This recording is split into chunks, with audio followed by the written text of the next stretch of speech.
I tried to go live and make a video about it, y'all, but I don't know if I was successful or not. And I don't talk about it much. I don't talk about it at all, really. But I have a young black son who's in Sioux Falls, South Dakota, facing the death penalty, right?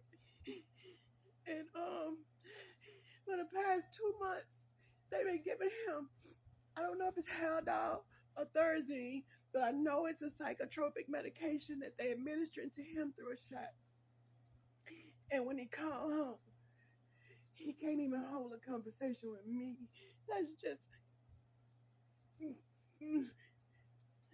just how much he's not here anymore. And my father-in-law brought me a message that he got from his ex-wife that lives in Sioux Falls as well. And they had my child on the news. Nobody even informed me about the court date. Nobody, like they told me, we're going to keep you updated on all the court dates. I've been calling. Nobody's responding. So I know they're trying to kill my child. And I'm always too proud. I'm too proud to get on and ask for anything. My pride is too big, and that's why I'm where I'm at, because of pride. And I'm stuck right here by myself, not knowing which way to go, which way to turn, because of pride. Pride will kill you. But I just got word. They saying that he's competent to stand trial for the death penalty. How is this even possible when he's not competent to even hold a fucking conversation with his mama? Y'all excuse my language, but this is my only son that they trying to kill.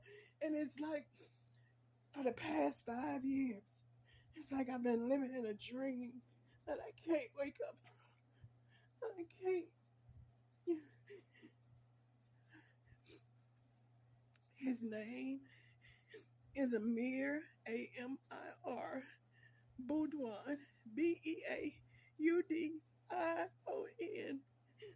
He's 24 years old.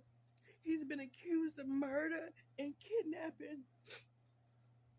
The first trial in 2021 was put off because they said it was racially unfair. So, how is it racially fair now? Y'all, I need help. I need help getting to my child. I need help going in what direction I need to go in. I need help. I need somebody's help. I'm always coming and encouraging everybody else. I need somebody today. I need somebody right now. I need help with my finances to get where my child at. I need help with knowing which direction to go in and who to speak to and who to talk to and who can do something about it. I've been calling the jail. They telling me, oh, we can't give you any medical information about it. I'm not asking for medical information. I'm calling to voice my concern. That was before the court date even came. I was calling, and I called again this morning.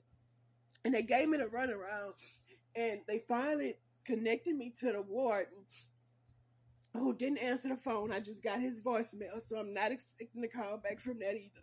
But even when I voice my concern to them, after I tell them what I'm telling them, in the emotions that I have right now as his mother, they tell me, oh, well, we can't even hear what you have to say. That goes against the law. Y'all, I need help. I do. I'm embarrassed to ask for help, but I need help because I need to get to my child. I need to get to my child. My child need me. He need me. If he can't do that but just see me, he need me right now. And I need help. So however, please help me, okay? I'm begging you with everything in me. Please, please, please, please, please. Now, I came upon this interesting topic over the weekend.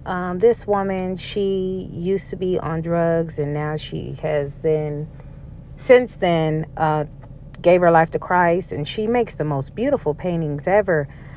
And this was very heartfelt, and I really felt bad for her in this situation, because no mother should go through this, no matter what your experiences are. But you never know what you do as a parent can affect your child. So I was looking at the comments, and when I was looking at the comments, I was seeing people saying, yeah, ma'am, you're sad, but another mother is hurting too. This man unalived somebody's daughter. And I was like, girl, what? So I did a little bit of research and digging myself. And what I came across was a 22-year-old man in jail awaiting a murder trial, allegedly assaulting, I ain't even gonna pronounce that, y'all know what that is, county jail guard, and held her in a closet, according to court documents. Amir Hassan Boudin Jr. was charged on Thursday for assaulting a law enforcement officer on November 14th, according to an affidavit for his arrest. Now, here's a picture of him below, and it says, Boudin is awaiting trial for charges including first-degree murder in connection with 2020 unaliving of a Falls woman. He had volunteered to clean the day room in the unit, and he was housed in overnight while other inmates are under lockdown, according to court documents. On November 14th, an officer reported hearing screaming coming at 11:55 p.m. He heard a female scream, "Let me out," multiple times, and could hear muffled screams over the radio. The officer believed the screams to be a female officer, according to court documents. So basically, he appeared in court January 28, 2020. It is now 2025 of January, and he was charged with first-degree murder. So in my personal opinion, if this allegedly happened in jail, he was already locked up for some other stuff he had going on. You get what I'm saying? So as a mother, this is your child. I get it. You can never take away the love that you have for your child.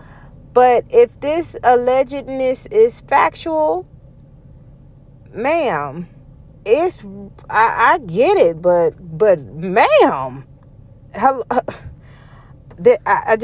I get that's your child. I get it. But if your son doing all of this, excuse me? Now, it goes on to say a closet was open where officers found Boudin. The female guard ran out of the closet crying, according to the court documents. The extent of the guard's injuries weren't revealed in court documents. The female officer later reported to ask that Boudin asked for help for filling up a spray bottle before he hit her in the side of the head and started to choke her. After the altercation, a strip search was done on Boudin, and a small black pencil and makeshift shank cutting weapon was found made from battery parts and a cellophane, according to court documents. The county jail warden, Mike Matson, told the leader the female officer was treated and released from local hospital for non-serious injury. She returned to work for her next shift the following day. Boudin was in jail charged with 15 felony charges in relation to the death of a 20-year-old woman whose body was found in Lincoln County. His charges included multiple counts of first-degree murder, second-degree murder, aggravated kidnapping, second-degree rapes, and second-degree robbery. So, I mean, clearly he has a lot of charges against him. When I first saw this video, I assumed like it was one of those situations where he may be innocent or falsely accused. That's kind of how the mom was coming off. But, you know, all this is alleged until he's, charged in the court of law. But you can clearly see that they have enough evidence to do what they need to do with him. I looked up a little bit more information and found this. So they're saying the woman that was unalived was 20 years old, and she was leaving Walmart. And while she was leaving Walmart, the surveillance caught someone later identified as Boudin following her to her vehicle and got into the car with her and drove off. So they also reported her missing the next day, and her body was found in the Lincoln County ditch. A preliminary autopsy ruled that her unaliving was by manual strangulation. It was considered a homicide. Now, mind you, this situation happened before the situation I just read about with him allegedly attacking the uh, officer, the CO, correctional officer. This happened before. And then what he did to her was the same thing, allegedly, the strangulation and stuff like that. So it just kind of threw me off a little bit when I seen the mom crying in the beginning, because it was almost like her son was going through some sort of injustice. Now, should they be medicating him and doing all that stuff? No. I mean, no, but you can't really expect nobody to feel sorry for your child if your child is doing all this. And as a mom, I love all of my children, but I'm not about to support something like that. I don't care what's going on, why, what it is. I've seen other mothers do it, like Robbie, for example, from the show called Sweetie's Pies. Her name's Miss Robbie. She supported her son Tim after he got convicted for unaliving his own nephew, which is her own. It just, all these stories that's coming out about these messed up families, and then we wonder why we are in relationships. Well, not me, but people out there today in the pool is in these messed up, jacked up relationships with these mentally ill people because they got these mentally ill families. There's other stories coming out about two young ladies getting impregnated by uncles and getting unalive because they get up pregnant. Two separate individual women, same story. That's so weird. I don't know what's going on with the water out there. I don't know what I don't. And they're different places too. So it's just so much weird stuff going on that needs to be looked at and dissected. Now, this woman is on the internet trying to seek help about her son. I don't know too many people who be willing to help her. The people who did help her in the beginning was just sending her cash app so she could make sure she could get to her son. And how I came across this story, like I said, I seen somebody in the comments saying, ma'am, just like you crying for your child, somebody crying for their child. And I was like, what are they talking about? And as I looked further, I seen this situation. If he out, and then allegedly these people aren't the only victims. These two women, one who survived and the woman who's unalive, those only allegedly are only two out of allegedly seven more. So if you take a look at this, he was arrested January 7th for charges related to a separated attempt New Year's Day for kidnapping, aggravated assault, but it had deemed him the primary suspect and another person. Like, I just, reading this is just so frustrating for me, because although you want to feel for the mother, when you read about this horrendous things that this boy is allegedly doing, how do you, I don't want to hear nobody in the comments talk about a mother's love, nothing, okay? Because mind you, and I'm not trying to throw any shade, no tea. This woman was on drugs before she turned herself over to Christ, okay? So that mother's love needed to be there, not here. Because this could you don't know how that affected him. You know what I'm saying? And now this is her child. So the decision she made, I feel like, helped portray the outcome of who he is to be now. We don't know because she didn't raise him. She had no part in it. Right? So it's just people don't know how they affect their children. Now, it'll be a different story if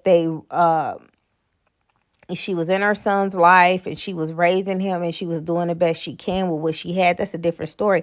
No, you had a different type of situation you had going on that you enjoyed. It's unfortunate that this happened, and it's unfortunate that you went down that path, but you cannot deny the fact that this is possibly why he the way he is. And I don't know if she's feeling guilty because she felt like she did play a part of it in some sorts, and that's why she doing it. I don't know, but it's a hot mess to me. All right. It said the evidence against Boudin and the disappearance and the unaliving of Batty includes video and cell phone data. But a woman didn't elaborate on the specifics. The evidence went before a grand jury to indict him Friday. Now, this happened a couple of years ago. So they're trying to give him the death penalty, which in my personal opinion don't seem like a bad idea, because he does not seem like, and I hate to say that about our people, but a monster is a monster. You get what I'm saying? Like we and it's too much. Y'all let me know what y'all think about this crazy situation in the comments. I'm out. We in a no hyena zone. Anti-hyena zone.